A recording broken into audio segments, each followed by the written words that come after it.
I am Tracy Bronson and I have chosen the Odyssey of Homer as my project. The Odyssey is an epic, a very long poem on a single subject. Some epics were composed in order to be performed from memory, and so they include poetic devices to make them more memorable. And many epics, probably including the Odyssey, were written to be performed to musical accompaniment. The Odyssey is Homer's epic of Odysseus's 10-year struggle to return home after the Trojan War. While Odysseus battles mystical creatures and faces the wrath of the gods, his wife Penelope and his son Telemachus stave off suitors vying for Penelope's hand and Ithaca's throne long enough for Odysseus to return.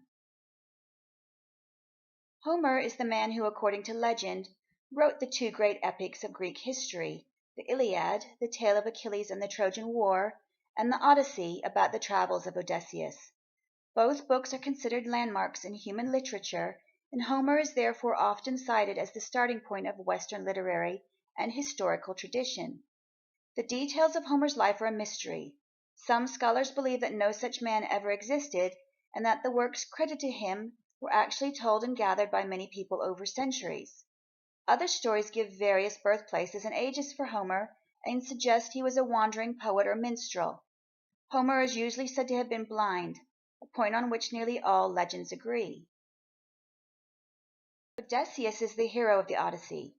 Odysseus is cunning and resourceful, but also loaded with his share of pride and human failings. On his travels, he survives encounters with many of ancient literature's most famous characters, from the monstrous one-eyed Cyclops to the tempting and deadly sirens. He is aided and thwarted by the whimsies of Zeus, Poseidon, and other Greek gods. Odysseus's most memorable quality is not just his bravery or strength, though he is brave and strong, but rather his cleverness. In fact, Homer refers to his protagonist throughout the epic as wily Odysseus.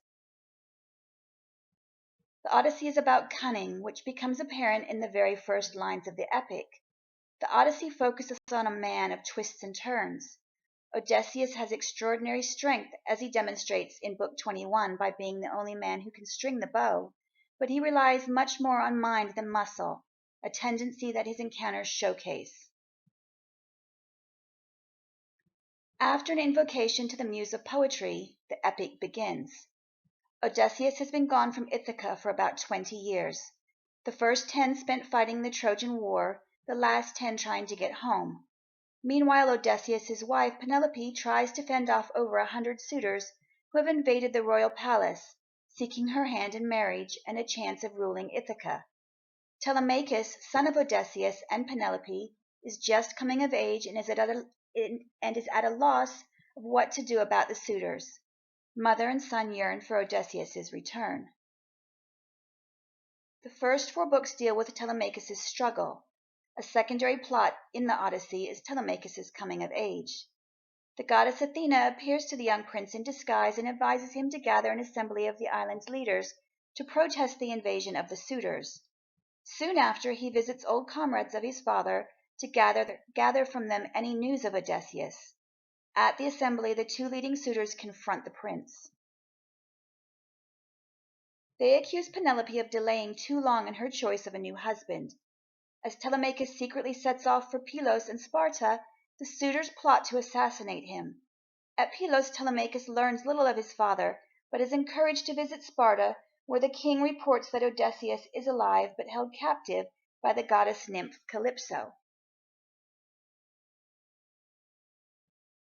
Homer leaves the story of Telemachus as the suitors are about to ambush his ship on its return to Ithaca. At Athena's urging, the gods have decided to free Odysseus from Calypso. Odysseus has spent 7 years with the goddess, sleeping with her at night and pining for his home and family during the day. Calypso is a beautiful, lustful nymph who wants to marry Odysseus and grant him immortality, but he longs for Penelope and Ithaca. Reluctantly, Calypso sends Odysseus on his way.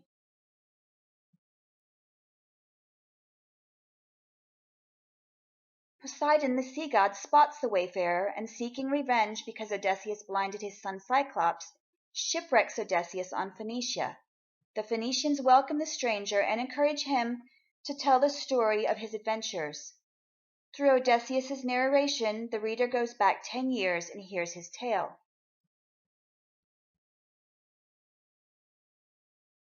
Known as the Wanderings of Odysseus, this section is the most famous of the epic.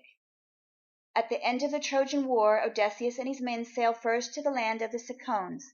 The Greeks succeed in raiding the central city, but linger too long and are routed by a reserve force.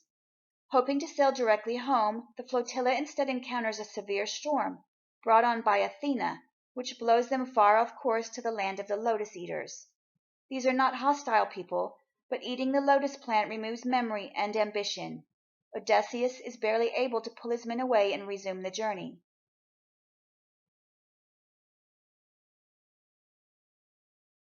Curiosity compels Odysseus to explore the land of the Cyclops, a race of uncivilized, cannibalistic, one-eyed giants. One of them, Polyphemus, also known simply as Cyclops, traps Odysseus' scouting party in his cave. To escape, Odysseus blinds the one-eyed monster, incurring the wrath of the giant's father, Poseidon. Alos, the wind god, is initially a friendly host. He captures all adverse winds and bags them for Odysseus, who is thus able to sail within sight of Ithaca. Unfortunately, his men suspect that the bag holds treasure and open it while Odysseus sleeps. The troublesome winds blow the party back to Alos, who wants no more to do with them, speculating that they must be cursed by the gods. The next host, the cannibalistic Laestrygonians, sink all the ships but Odysseus's in a surprise attack. The remaining Greeks reach Aiaia, home of the beautiful enchantress Circe, who turns several of them into pigs. With advice from Hermes, Odysseus cleverly defeats Circe and becomes her lover. She lifts the spell from his men and aids in the group's eventual departure a year later. Odysseus resumes his journey, barely surviving the temptations of the siren's song and an attack by a six-headed monster. Odysseus and his crew arrive at the island of the sun god Helios. Despite severe warnings not to, the men feast on the cattle of the sun god. Zeus is outraged and destroys the ship as the Greeks depart, killing all but Odysseus, who is washed ashore at Calypso's island, where he stays until released 7 years later.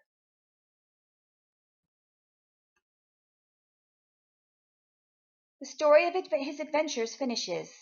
Odysseus receives the admiration and gifts of the Phoenicians, who follow their tradition of returning wayfaring strangers to their homelands by sailing him to Ithaca.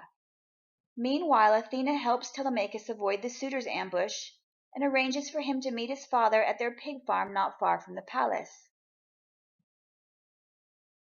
Reunited with his son, Odysseus returns home to his palace disguised as a beggar. Penelope seems suspicious that he is her husband and arranges a contest, vowing to wed any man who can string the great bow of Odysseus and shoot an arrow through the dozen axes he used to do. The suitors all fail. Only Odysseus himself can perform the feat. With deft planning and help from Athena, he and Telemachus and 2 faithful herdsmen slaughter the suitors. Odysseus and Penelope are reunited. Odysseus is home at last.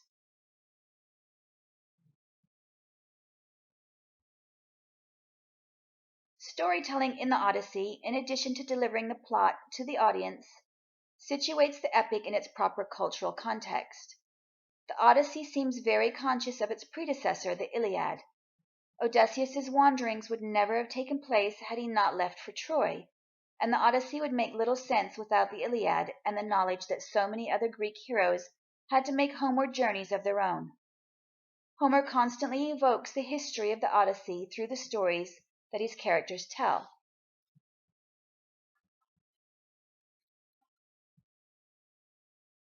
An interesting fact: in 2008, scientists at Rockefeller University used clues in the text and astronomical data to pinpoint the time of Odysseus's return from his journey. The first clue is Odysseus's sighting of Venus just before dawn as he arrives on Ithaca. The second is a new moon on the night before the massacre of the suitors. And the final clue is a total eclipse, falling over Ithaca around noon when the suitors sit down for their noon meal. The scientists state that the odds that purely fictional references to these phenomena would coincide by accident with the only eclipse of the century are minute. They conclude that these 3 astronomical references pinpoint the date to the 16th of April, 1178 BC, is the most likely date of Odysseus's return? I'm Tracy Bronson, and this has been my presentation.